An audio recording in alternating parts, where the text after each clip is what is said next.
अध्याय 6। वहाँ से निकलकर वह अपने देश में आया और उसके चेले भी उसके पीछे गए। सबत के दिन वह आराधनालय में उपदेश करने लगा और बहुत से लोग सुनकर चकित हुए और कहने लगे, इसको ये बातें कहाँ से आ गई? यह कौन सा ज्ञान है जो उसको दिया गया है? कैसे सामर्थ्य काम इसके हाथों से प्रगट होते हैं?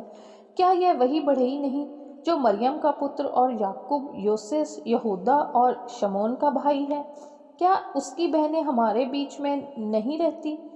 इसलिए उन्होंने उसके विषय में ठोकर खाई। यीशु ने उनसे कहा, भविष्यवक्ता का अपने देश और अपने कुटुंब और अपने घर को छोड़ और कहीं निरादर नहीं होता। वह वहाँ कोई सामर्थ का काम ना कर सका, केवल थोड़े से बीमारों पर हाथ रखकर उन्हें चंगा किया। और उसे उनके अविश्वास पर आश्चर्य हुआ और वह चारों ओर के गांव में उपदेश करता फिरा। उसने 12 को अपने पास बुलाया और उन्हें दो दो करके भेजने लगा और उन्हें अशुद्ध आत्माओं पर अधिकार दिया। उसने उन्हें आज्ञा दी, मार्ग के लिए लाठी छोड़ और कुछ ना लो, ना तो रोटी, ना झोली, ना बटुए में पैसे, परंतु जूतियां पहनो और दो दो कुर्ते ना पहनो। और उसने उनसे कहा, जहाँ कहीं तुम किसी के घर में उतरो तो जब तक वहाँ से विदा ना हो तब तक उसी घर में ठहरे रहो। जिस स्थान के लोग तुम्हें ग्रहण ना करें और तुम्हारी ना सुने, वहाँ से चलते ही अपने तलवों की धूड़ झाड़ डालो कि उन पर गवाही हो। तब उन्होंने जाकर प्रचार किया कि मन फिराओ, और बहुत सी दुष्ट आत्माओं को निकाला और बहुत से बीमारों पर तेल मलकर उन्हें चंगा किया। हेरोदेस राजा ने भी उसकी चर्चा सुनी, क्योंकि उसका नाम फैल गया था, और उसने कहा, यूहन्ना बपतिस्मा देने वाला मरे हुओं में से जी उठा है, इसीलिए उससे ये सामर्थ्य के काम प्रगट होते हैं। अन्य लोगों ने कहा, यह एलिया है, परंतु कुछ अन्य ने कहा, भविष्यवक्ता या भविष्यवक्ताओं में से किसी एक के समान है। हेरोदेस ने यह सुनकर कहा, जिस यूहन्ना का सिर मैंने कटवाया था वही जी उठा है। हेरोदेस ने अपने भाई फिलिपुस की पत्नी हेरोदियास के कारण, जिससे उसने विवाह कर लिया था, लोगों को भेजकर यूहन्ना को पकड़वाकर बंदी गृह में डाल दिया था, क्योंकि यूहन्ना ने हेरोदेस से कहा था, अपने भाई की पत्नी को रखना तुझे उचित नहीं। इसीलिए हेरोदियास उससे बैर रखती थी और यह चाहती थी कि उसे मरवा डाले, परंतु ऐसा न हो सका, क्योंकि हेरोदेस यूहन्ना को धर्मी और पवित्र पुरुष जानकर उससे डरता था और उसे बचाए रखता था, और उसकी बातें सुनकर बहुत घबराता था, पर आनंद से सुनता था।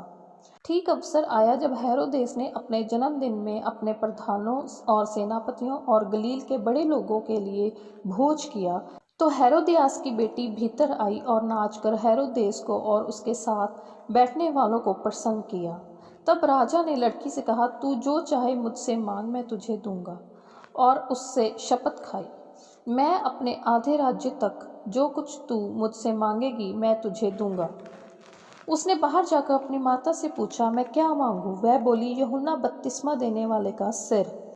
वह तुरंत राजा के पास भीतर आई और उससे विनती की, मैं चाहती हूँ कि तू अभी यूहन्ना बपतिस्मा देने वाले का सिर एक थाल में मुझे मंगवा दे। तब राजा बहुत उदास हुआ, परंतु अपनी शपथ के कारण और साथ बैठने वालों के कारण उसे टालना ना चाहा। अतः राजा ने तुरंत एक सिपाही को आज्ञा देकर भेजा कि उसका सिर काट लाए। उसने जेल खाने में जाकर उसका सिर काटा और एक थाल में रखकर लाया और लड़की को दिया, और लड़की ने अपनी माँ को दिया। यह सुनकर यूहन्ना के चेले आए और उसके शव को ले गए और कब्र में रखा। प्रेरितों ने यीशु के पास इकट्ठे होकर जो कुछ उन्होंने किया और सिखाया था सब उसको बताया। उसने उनसे कहा, तुम आप अलग किसी एकांत स्थान में चलकर थोड़ा विश्राम करो, क्योंकि बहुत लोग आते जाते थे और उन्हें खाने का अवसर भी नहीं मिलता था। इसलिए वे नाव पर चढ़कर सुनसान जगह में अलग चले गए। बहुतों ने उन्हें जाते देखकर पहचान लिया और सब नगरों से इकट्ठे होकर वहां पैदल दौड़े और उनसे पहले जा पहुंचे। उसने उतरकर बड़ी भीड़ देखी और उन पर तरस खाया, क्योंकि वे उन भेड़ों के समान थे जिनका कोई रखवाला ना हो, और वह उन्हें बहुत सी बातें सिखाने लगा। जब दिन बहुत ढल गया तो उसके चेले उसके पास आकर कहने लगे, यह सुनसान जगह है और दिन बहुत ढल गया है, उन्हें विदा करके चारों ओर के गांव और बस्तियों में जाकर अपने लिए कुछ खाने को मोल ले। उसने उत्तर दिया, तुम ही उन्हें खाने को दो। उन्होंने उससे कहा, क्या हम 100 दिनार की रोटियां मोल लें और उन्हें खिलाएं? उसने कहा, जाकर देखो तुम्हारे पास कितनी रोटियां हैं। उन्होंने मालूम करके कहा, 5 और 2 मछली भी। तब उसने उन्हें आज्ञा दी कि सबको हरी घास पर पांति पांति से बैठा दो। वह 100-100 और 50-50 करके पांति पांति बैठ गए। उसने उन 5 रोटियों को और 2 मछलियों को लिया और स्वर्ग की ओर देखकर धन्यवाद किया और रोटियां तोड़ तोड़ कर चेलों को देता गया कि वे लोगों को परोसें, और वे 2 मछलियां भी उन सब में बांट दी। सब खाकर तृप्त हो गए और उन्होंने टुकड़ों के 12 टोकरियां भरकर उठाई और कुछ मछलियों से भी।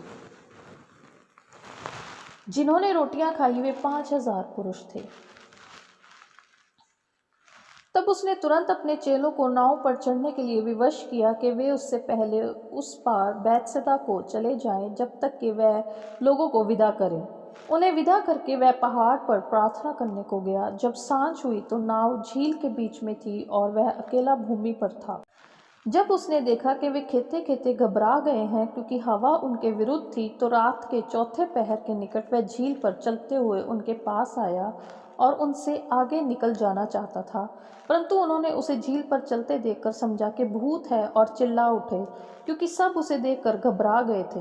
पर उसने तुरंत उनसे बातें की और कहा, ढांढस बांधो, मैं हूँ, डरो मत। तब वह उनके पास नाव पर आया और हवा थम गई और वे बहुत ही आश्चर्य करने लगे। वे उन रोटियों के विषय में ना समझे थे क्योंकि उनके मन कठोर हो गए थे।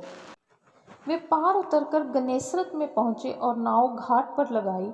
जब वे नाव पर से उतरे तो लोग तुरंत उसको पहचान कर आसपास के सारे देश में दौड़े और बीमारों को खाटों पर डालकर जहाँ जहाँ समाचार पाया कि वह है, वहाँ वहाँ लिए फिरे। और जहाँ कहीं वह गांव, नगरों या बस्तियों में जाता था, लोग बीमारों को बाजारों में रखकर उससे विनती करते थे कि वे उन्हें अपने वस्त्र के आंचल ही को छू लेने दे, और जितने उसे छूते थे सब चंगे हो जाते थे।